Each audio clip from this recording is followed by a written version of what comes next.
내가 참 의지하는 것은 예수 그리스도임을 내 자신이 인정하고 그렇게 인정할 수 있는 삶을 내게 허락하여 주옵소서. 예수 믿고 복 받는다는 것이 무엇인지 알게 하시고, 예수 믿고 내 삶이 평탄해졌다는 것이 무엇인지 알게 하시고, 예수 믿고 잘 된다는 게 무엇인지 피부로 느끼게 하여 주옵소서. 하나님, 그러기 위해서 나를 연단하시고 다스리는 줄 믿사오니 하나님, 이 모든 것들을 잘 이겨내고 그래서 참된 복의 자리로 초대되고 만날 수 있는 우리 되게 하여 주시옵소서. 감사합니다. 고마우신 예수님 이름으로 기도드립니다. 아멘, 아멘. 오늘은 신명기 11장부터 13장까지 보는 날이고요. 그 중에 13장 17절 18절 같이 봅니다.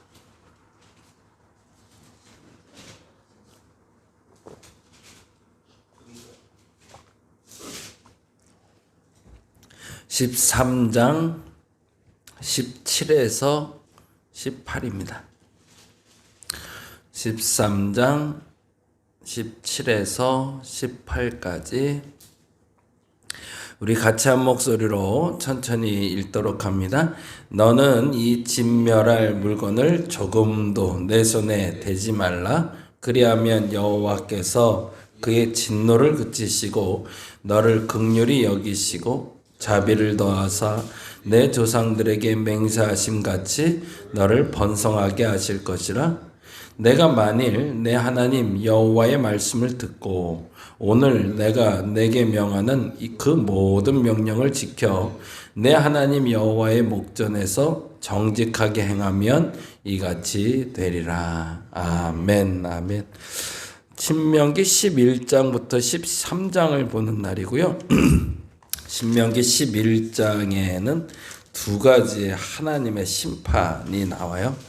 그래서 11장에는 하나님이 애굽에서 이스라엘 백성들을 데리고 나왔다라는 이야기와 다단과 아비람, 모세에게 대항했던 사람 이야기를 얘기하시면서 심판은 그 누구에게도 피해갈 수 없는 것이다 라는 것을 이야기하십니다. 그래서 누구는 심판받고 누구는 심판받지 않는 거예요. 하나님의 편협한 생각이 있고 하나님의 편애가 있는 것이 아니라 누구든지 애굽이든지 르우벤 자손 다단과 아비람이든지 상관없이 하나님 앞에 반역하는 자들은 반드시 심판이 있다라고 이야기하며 26절부터 다음과 같은 이야기를 합니다. 11장 26절 같이 한번 읽어볼까요? 26절 내가 오늘 복과 저주를 너희 앞에 두나니, 거기다 줄 쳐넣죠. 내가 오늘 복과 저주를 너희 앞에 두나니, 그건 무슨 말일까요? 그 복과 저주는 너희가 선택할 수 있다라는 거죠. 너희가 충분히 선택할 수 있는데 실수하지 말라는 얘기입니다. 그러면서 이렇게 얘기하시네요. 27절, 28절 읽어봅니다. 너희가 만일 내가 오늘 너희에게 명하는 너희의 하나님 여호와의 명령을 들으면 복이 될 것이요.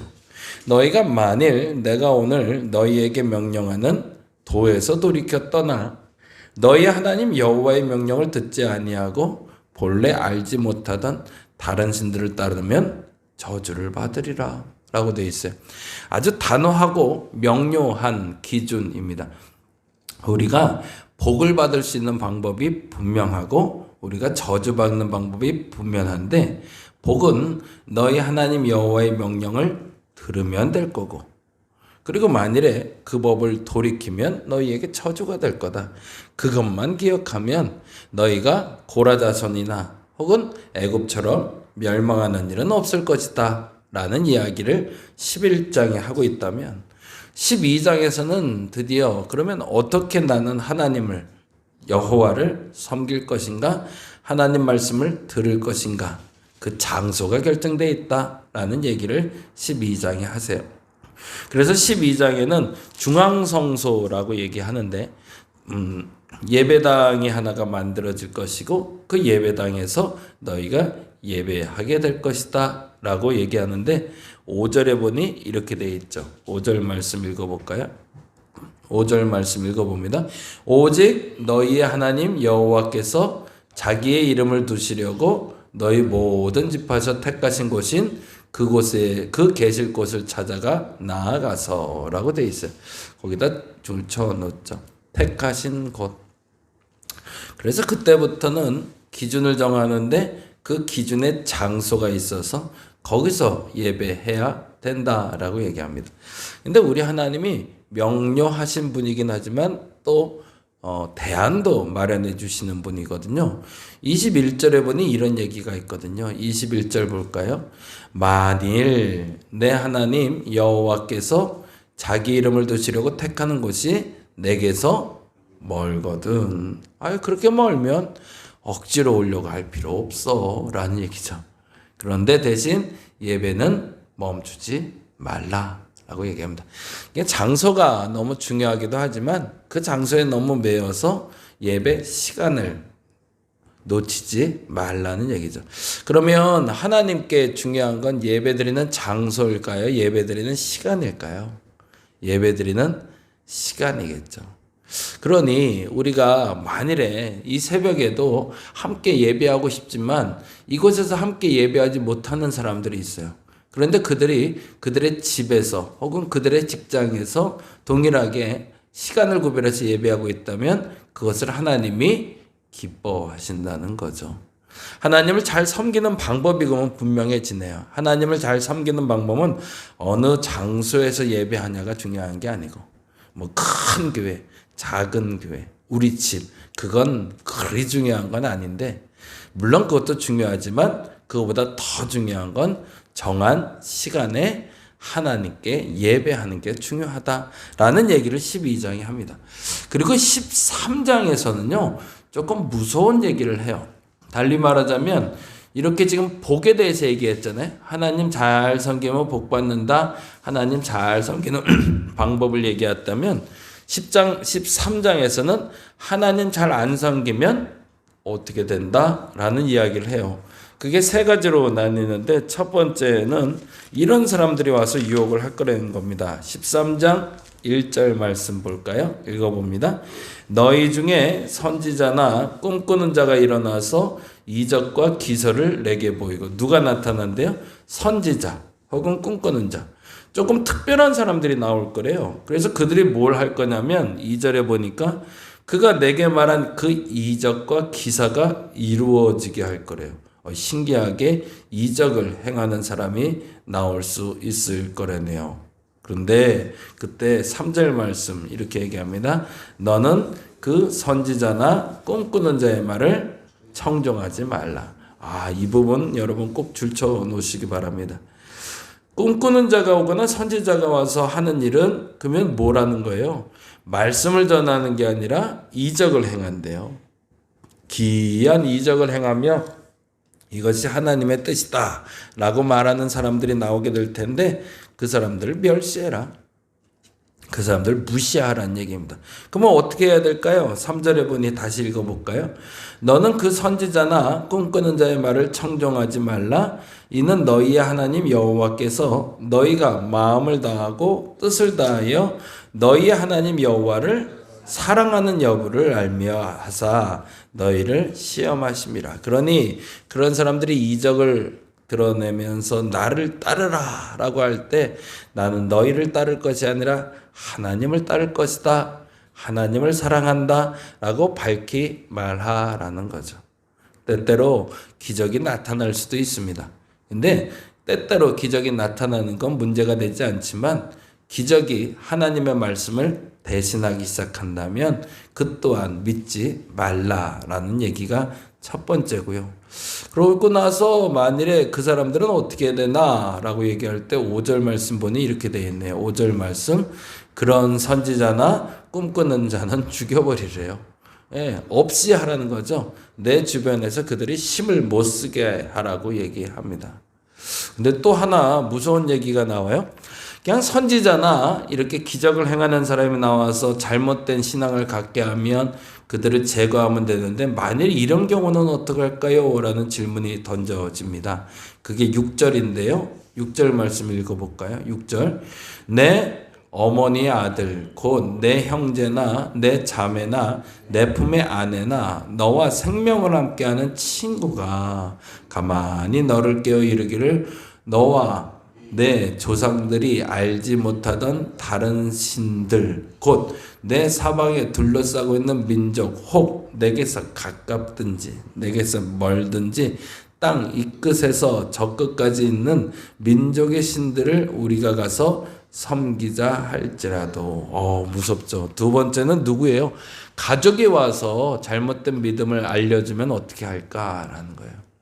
첫 번째는 잘못된 선지자가 나오면 그 말 따르지 말라. 왜? 하나님을 사랑하는지 너희를 시험하는 거니까. 그리고 자꾸 그 사람들이 너를 꼬드기면 그거 죽여버려라 라고 얘기해요. 근데 두 번째도 무서운 얘기가 나오는데 내 가족이 만약 그렇게 하면 어떡할까? 그런데 그 가족에 대해서 8절 9절에 이렇게 얘기합니다. 8절 9절 읽어볼까요? 너는 그를 따르지 말며 듣지 말며 긍휼히 여기지 말며 애석히 여기지 말며 덮어 숨기지 말고 너는 용서 없이 그를 죽이래요. 와, 그건 무섭죠. 가족이라도 상관없다는 거예요. 가족이라도 잘못된 믿음을 가지고 있으면 그 싹을 잘라버려야 된대요. 죽여버려야 된다고 이야기합니다. 마지막에 세 번째로 이런 일이 나오네요. 세 번째 12절인데요. 같이 한번 읽어봅니다. 내 하나님 여호와께서 내게 주어 거주하게 하시는 한 성읍이, 이제 도시예요. 한 도시가 소문이 들리는데 무슨 소문이 들리냐면 13절에 보니 너희 가운데 어떤 불량배가 일어나서 그 성읍 주민을 유혹하여 이르기를 너희가 알지 못하던 다른 신들을 우리가 가서 섬기자. 이제는 도시 전체가 나타나서 도시 하나가 거룩하게 되었다. 우리 도시가 거룩하게 되었으니 나를 따르라 라고 이야기하며 도시 전체가 타락하게 되면 이렇게 하래요. 14절에 보니까 중요하네요. 14절. 너는 자세히 묻고, 그쵸? 살펴보아서 이런 가증한 일이 너희 가운데 있다는 것이 확실한 사실로 드러나면 이게 중요하겠죠. 그냥 느낌에 그냥 그런 것 같아서 라고 생각하지 말고 자세히 물어보고 살펴본 다음에 확실하다면 그거는 이렇게 하래요. 15절. 너는 마땅히 그 성읍 주민을 칼날로 죽이고 그 성읍과 그 가운데 거주하는 모든 것과 그 가축을 칼날로 진멸하라 라고 얘기합니다. 그건 뭘까요? 가나안 심판을 얘기하고 있었던 거죠. 이제 이스라엘 백성들이 가나안에 가서 전쟁을 치르게 되는데 그 전쟁을 치를 때 어떤 사람들을 성읍 전체를 진멸하는 게 맞습니까? 라는 질문에 동일하게 대답해 주시는 겁니다. 가족이 잘못해도 제거하고 심판해야 되고 선지자 하나가 잘못해도 심판해야 되듯이 성읍 자체가 잘못되면 도시 하나를 무너뜨리는 것이 차라리 너희들에게 유익이다라고 얘기하죠. 그만큼 하나님을 섬기지 아니하고 스스로 자신들이 원하는 다른 신을 섬기는 것이 얼마나 무서운 죄와 그리고 곰팡이 같은 균이 되는지를 우리에게 알려주고 있습니다.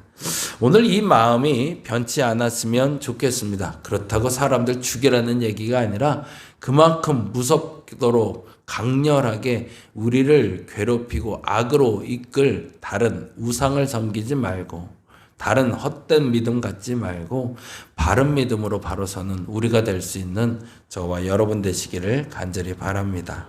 기도하겠습니다. 바른 믿음을 갖는 것이 너무 중요합니다. 그래서 하나님은 날카롭고 강하게 말씀하십니다. 만일에 선지자나 꿈꾸는 자가 나와서 괴롭히면 그들을 없이 하고 만일에 가족이 나와서 나를 괴롭히면 없이 하고 만일에 성읍 전체가 잘못됐으면 없이 하라고 얘기합니다. 무서운 얘기입니다. 근데 그만큼 우상에 대한 미혹이 잘못된 신앙이 얼마나 무서운 결과를 가져오는지 하나님이 아시기에 처음부터 초장에 그리고 너무나 강력하게 제거하기를 원하심을 우리가 믿습니다. 그 믿음으로 결코 흔들리지 않게 하여 주옵시고, 그래서 우리가 유혹에 넘어가지 않고 바른 믿음, 바른 신앙으로 견고하게 서는 우리가 되게 하여 주시옵소서. 감사합니다. 고마우신 예수님 이름으로 기도드립니다. 다 같이 기도하고 돌아갑니다. 하나님 축복하소서.